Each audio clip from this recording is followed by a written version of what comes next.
Okay, Shalom Aleichem, everybody, and welcome. We're getting ready for Yom Kippur. So it's interesting, in the Hilchos Yom Kippur, we find two simonim that follow one after another.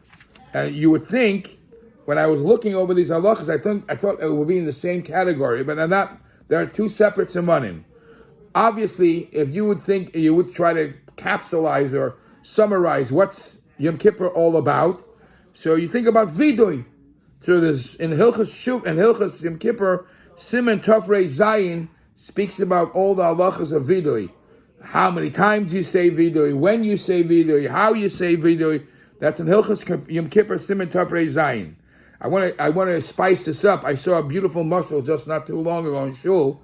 The pasuk says that Yom Kippur Lifnei Hashem Titaru, and we mentioned it many times during the davening. In front of Hashem, we are getting clean. We are getting pure. What is Lifnei Hashem? So he says, I saw a beautiful mashal saying like this: a person's wearing a suit. When you wear a suit and you're about to walk out. So if you're wearing shirt and pants, you're about to walk out to a ball game, and it has a stain or has some mud or whatever, you don't care. Everybody in the field looks dirty. You'll give it like this, and you're good to go. If you're going to a business meeting, you're going to clean yourself up a little better. If you're going to a wedding, you're going to brush your hat and make yourself look very presentable. How about if you're not only going to this, you're going to a king? Whoa! You stand in front of your king, the cleanliness that you're going to make sure how clean you are is going to be taken next level. So this is what we say in Yom Kippur, that we would come to Yom Kippur, don't just brush yourself off like this and just overlook all your mischiefs. Remember, Lifnei Hashem Titaru. You're standing in front of the King of Kings, and for him it has to be a real good cleaning. Now, how do we do this?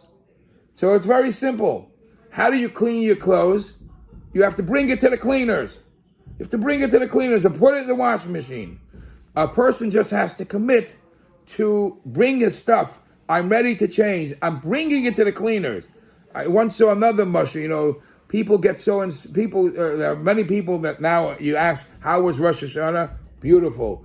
Very inspiring. Very this. And other people come out, blah. What's the difference? So somebody once said you could bring a mushroom from a car wash. A car goes through the car wash. It splashes all beautiful foam and wax and whatever they do. And you come out, the car's crisp, shining, beautiful. But the inside of the car is full of schmutz. What's the pshat? Pshat is, from the outside you got splashed with all this beautiful soap, but the inside you didn't let it come inside to clean out. And this is sometimes a person goes to a shul, those who get inspired open up the heart. Well, those who didn't, they sit there, they get splashed with a speech, they get splashed with a tikkiya shofar, but if you don't let it internalize, it doesn't have an effect. Of course, every yid gets aroused during the time of Rosh Hashanah Yom Kippur. So anyway, so we do the mitzvah sayoim is vidui, confession. And the Eibishter responds with besides for the fact that Itzumay Shel Yom Mechaper. Itzumay Shel Yom Mechaper means just the day of Yom Kippur. We have to wait for that day, and the day itself gives an atonement. But you have to do something. You have to bring your stuff to the cleaners, and one of the ways to do it is vidui.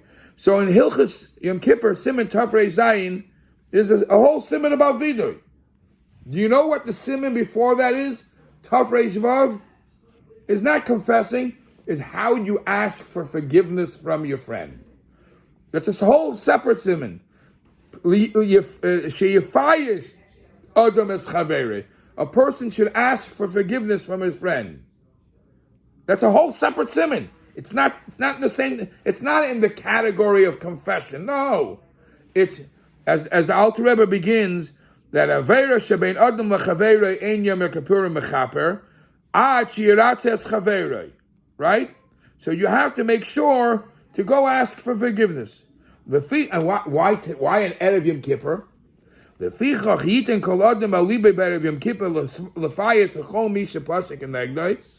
And the whole siman goes on explaining how it should be done.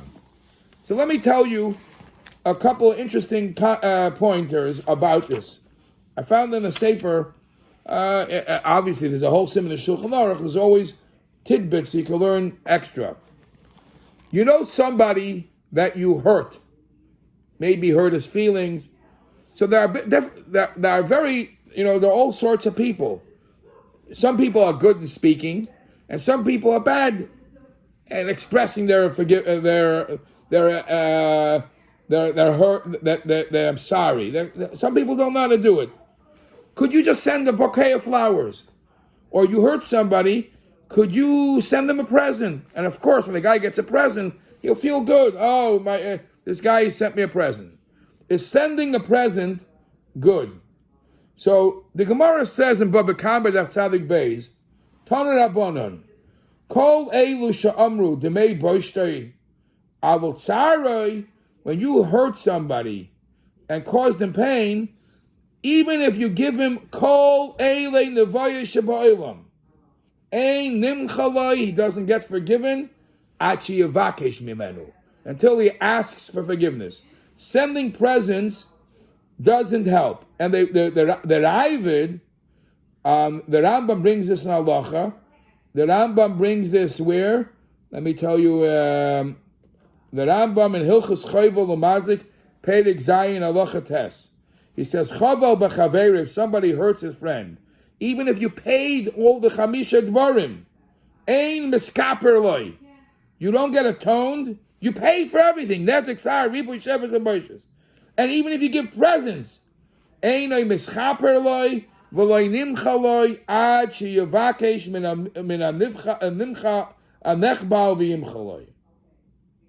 So over here we see that it's actually words that count. More than they're trying to, you have, and they bring a raya from, the Ravid says, it brings a raya from Avimelech. Avimelech, Afal Pisha Nasan Avimelech LaAvram, Elef Kesef, V'tzoyin Ubakar. Avimelech gave so many good stuff, abundance of stuff to Avram Avinu. Afal Pikain Lo Nisrapa, Ache Hispalo Avram Ba'adoi. So we see that unless he spoke and he asked for forgiveness, it doesn't happen. So speaking is the way to do it. Now, who do you have to ask for forgiveness? You have to ask for forgiveness from anybody that you hurt. Why has it become a custom that people go around asking everybody, I will ask you, Mechil. What are you asking Mechil? When was the last time you spoke to the guy? So the answer is, it says in Poskim that the custom is you ask Mechila from just everybody, even if you don't remember if you really hurt him. Because maybe you might have said something that hurt him, and therefore you want to have a complete clean slate. And the Medrash, they bring a Pirkei Rabbi Elazar. The Pirkei Rabbi Elazar says that the Malach saw that he has nothing to bring upstairs as a prosecution, because he doesn't find any sin. You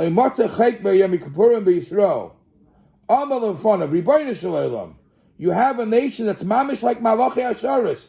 The Malachi Asharis go barefoot. The Yidden on Yom Kippur go barefoot. They go without shoes. The Malachi Asharis are all in peace. Your people are all in peace. What should I do? So therefore, we just when they see this camaraderie, they see this friendship between people, it just shuts down the Sutton too. Now, we're all married here. It says that Kol Shkein, that a husband should ask Mechila from his wife, a wife should ask Mechila. There's one of the most fascinating things in the last 20, 30 years. Everybody quotes this. Is Reb Shlomo Zalman Auerbach, when his Rebbetzin passed away by the Levaya, he said, I don't have to ask Mechila for my wife. Why? Because we had such a great peace. We lived in peace and harmony. I'm sure I never hurt her, and she never hurt me. And that was like an uisnam, what we say in Yiddish. But an average family, it says that a husband should ask Mechila from the wife should ask Mechila from the husband, the family members ask Mechila from the parents, because that even though you might have not meant it, it's very common that that there is sometime during the year there is some riffraff that you might have just overlooked. And I saw Reb Shmuel Kamenetsky says that, okay, all these husband, wife, father, children, yeah, it happens. But a student for a Rebbe, I don't know why, I have students that call me, who were my students 20 years ago, and they call me, I have one particular student who lives in Israel. I wait for this call every Erev Yom Tov. I want to hear how he's doing. Every Erev Yom Kippur, he calls me to ask me for forgiveness. For maybe when he was a 15-year-old bacher, he said something to me. Okay, anyways. So Reb Shmuel Kamenetsky says that a student to a Rebbe doesn't have to ask forgiveness unless he knows he did something wrong. When you're talking about family members, it's common. A guy screams at his his kid. But when you're talking about the Rebbe student relationship, unless you know that you actually hurt your Rebbe, you might not have to go out of your way and ask mechila. One of the interesting comments that he writes over here is the Shulchan Aruch says, what happens if you're asking for mechila and the guy is really, really hurt and the guy's not really interested in forgiving you? So the Shulchan Aruch says that don't be an achzar, don't be a cruel. Hamoichel lo yiachzari melimchel. Just as you have an obligation to ask for forgiveness, the one who you're asking from should not be cruel. He should easily yimchel miyad. Okay? But then there's a system. The system is you ask him once, and then if it doesn't work, you ask him a second time. Yachzer v'yelech l'faisei pam beis, and if not, go a third time. But once you ask the third time, you're done. Now, the Alter Rebbe says, Uvechol pam shehilech l'faisei, every time you're going to ask your friend to forgive you, afilu b'pam arishin, yikach imoy gimul lanashim. You should take 3 people along with you. And do it in front of 3 people. Why? Because it takes guts to say I'm sorry in front of people. When you're going hush hush, I just saw a crazy shot. You know, we say it in Kiddush Levana. Hine hu oimed achar kaslenu. So I saw a shot from a Chassidish Rebbe. What does it mean achar kaslenu? He's standing in the other side of the wall. He can't get into the wall. So I saw a Chassidish shot that says that a lot of times when you find a close friend and you hug, it's difficult to hug in public. You want to speak private, you want to show love to somebody, you don't do it in public. So some people go to a corner, go to behind a tree, and they hug each other. That's what the Eibush is saying. The Eibush is Achar Kaslenu. He's around the corner over there and he's showing love to us. That's how you show love. You're not, I'm here all over. So when it comes to asking for forgiveness, it's much harder, it's more sincere when you do it in front of 3 people. And over there it says, you should do it in 3 people. I see Rabbi Shmuel Kamenetsky quotes, why is it that we don't do that? Shulchan Aruch says that you go with 3 people. In today's days, it's like one of those, you ask for lekach on Erev Yom Kippur, and when you ask for lekach, also ask for forgiveness. I once had a beautiful story, and actually this person just passed away not too long ago in Minnesota. He was a very sweet Yid, very sincere Yid. And I said, Irving, I was teaching the halachas of Ataras Nedarim. I was saying, Irving, I told you the story once. I said, Irving, you know what Ataras Nedarim is? He was a very simple Yid. He says, sure. I said, what's Ataras Nedarim? He says, we sit down, we get a group together, and I say, I forgive you, you forgive me, and let's make peace. I said, Irving, that's beautiful, but that's not what Ataras Nedarim is. He was such a sweet Yid. He said, I forgive you, you forgive me, that's it.